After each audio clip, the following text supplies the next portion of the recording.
to Season 3, Episode 21 of Pro Wrestling's Top 50. I'm your host, Travis McNeil, and today we continue our countdown of the top 50 matches in ECW history with match number 30 on our list, which is the ECW World Television Championship match between the champion Pitbull number 2 and the challenger Chris Jericho from the ECW Hardcore Heaven 1996 event held on June the 22nd of 1996. This is the second video in a row where we have a match from Hardcore Heaven 96. This run that ECW had basically from the Gangsters Paradise event in September of 95 up until we'll say Heatwave 1996.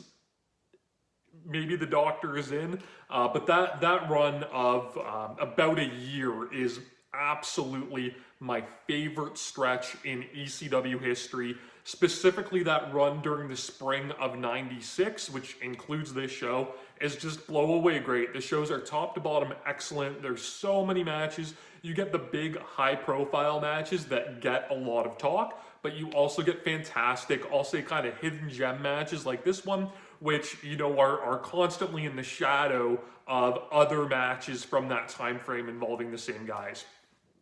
This match is awesome. It is a great big guy, little guy match, which is a story that I always love. It has a great upset story contained into it, which again, I always love. Chris Jericho is amazing here, just as a daredevil, taking all of these crazy bumps. So if you haven't seen early Chris Jericho, a completely different performer than what you would see on AEW TV today. And obviously for good reason there, you know, you have age and all of these other factors. But this dude does wild stuff, which we will talk about. If you are unfamiliar with the Pitbulls, specifically Pitbull number 2, Anthony Durante, basically the Pitbulls were a tag team. They started in early ECW and were kind of just, you know, jobber sort of enhancement guys. Throughout the course of 1995, they would be boosted into a top tier tag team, eventually becoming the ECW World Tag Team Champions. In 1996, Pitbull number 1, Gary Wolf, would suffer a broken arm, and that would lead to this singles run for Pitbull number 2 that would see him become the ECW television champion. Shane Douglas won the ECW television title from Too Cold Scorpio at the Matter of Respect show the month before Hardcore Heaven. Very quickly lost it in an upset to Pitbull number 2 that I don't think anybody saw coming. And that led to this match with Pitbull and Jericho. Jericho, who had just debuted recently in ECW and was on a little bit of a hot streak.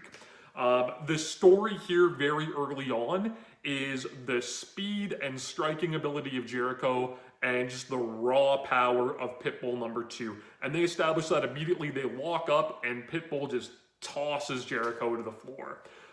Jericho, you know, he tries to come back with some strikes. It's a great looking spin kick. Goes for another one and just gets power bombed out of mid spin kick by Pitbull number 2.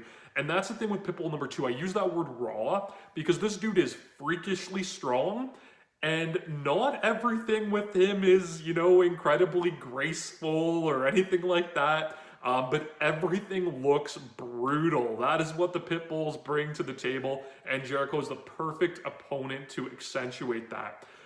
We get just some wild stuff here. We get a big-time flapjack that Jericho takes, you know, mad air off of. There's a gorilla press slam into a tombstone pile driver that is just one of the gnarliest moves that you will ever see, and it's really just a throwaway move in the early goings of this match, and that's, you know, another little bit of a problem with this era of ECW and wrestlers like the Pitbulls.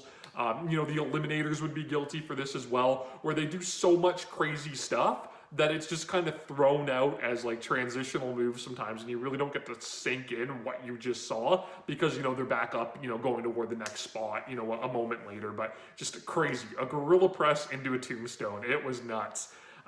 Jericho, you know, realizes at this point that he's going to get put away quickly and he has to start using his speed and his cunning. So another gorilla press attempt, he counters it into a Hurricane Rana, hits a signature triangle drop kick where he, you know, goes off the middle rope and hits the drop kick to his opponent that's on the ring apron.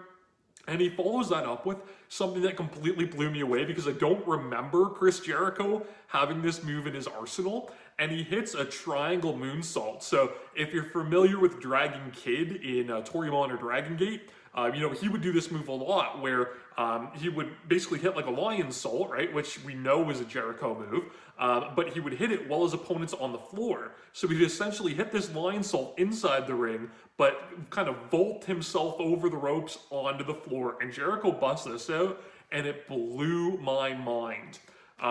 We continue with Jericho just hitting, you know, strikes and speed until Pitbull number 2 hits him with a huge fall-away slam off the top, and looks to have the match won. Enter Shane Douglas. So we would see a story involving all of these guys throughout that spring period, leading into Heatwave in the summer where they would have a 4-way dance. So Shane Douglas, embarrassed that, you know, what he thought was going to be, you know, this great television title run that was immediately derailed by Pitbull number 2.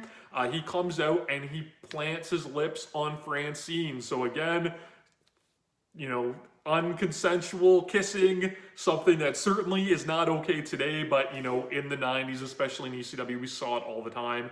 We're going to let it go for the sake of not trying to cancel something that happened in 1996 here. But thankfully, you know, this isn't something we really see a lot nowadays. But anyway, Shane Douglas comes, he kisses Francine. That, you know, gets the ire of Pitbull number 2, who tries to clothesline Douglas, misses, clotheslines Francine. In all of the chaos, Chris Jericho tries to take advantage and hit a Pescado on a Pitbull. He misses, takes out Shane Douglas with it. We get back in the ring after all of this just chaos. Jericho, you know, trying to do whatever he can. He goes for diving Rana off the top, and he's powerbombed. He goes for the Lion Soul, and Pitbull number 2 catches him in tombstone position, and they kind of trade tombstones, like, you know, we would see tons of times, you know, in various late Undertaker matches and things like that. And then Pitbull kind of loses his balance and just sort of like pancakes Jericho back into the ropes to send him out of the ring. It was sloppy, it was botchy, but it was still kind of cool. Jericho, you know, recovers from that, goes for a dive and gets power slammed.